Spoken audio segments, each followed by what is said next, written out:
तुकाराम मुंढे यांना निलंबित करण्याची मागणी जी आहे ते भाजपचे आमदार जे आहेत कृष्णा खोमटे यांनी केलेली आहे। आपण त्यांच्याशी विचारूया काय आपली मागणी असणार आहे, कारण की निलंबन व्हावं अशी आपली मागणी आहे। तुकाराम मुंढे महानगरपालिकेमध्ये 2020ला 7च महिने होते। खूप काही गुल त्यांनी त्या ठिकाणी केलं।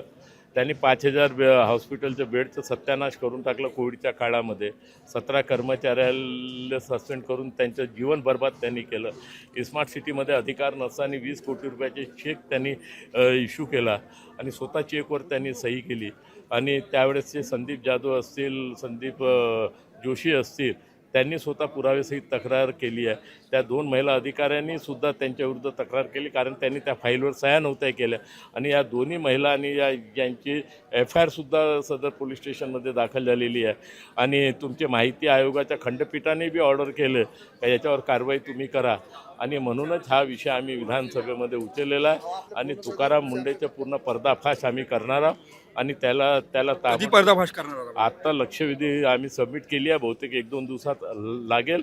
आम्ही पर्दाफाश करणार आणि त्याला निलंबनाची मागणी आणि मुख्य सचिवाच्या मार्फत चौकशी करावी अशी मागणी करणार। उपमुख्यमंत्री एकनाथ शिंदेसोबत आपण काल रात्री भेट झाली, या संदर्भात तुकाराम मुंढेच्या निलंबनाची मागण्यासंदर्भात आपण बोलणं झालं का? मुंडे साहेब एकनाथ शिंदे साहेबाकडे मी काल त्यांच्या बंगल्यावर गेलो होतो, परंतु त्यांचे पक्षाची बैठक चालू होती, त्याच्यामुळे माझी भेट झाली नाही। आज भेट घेणार।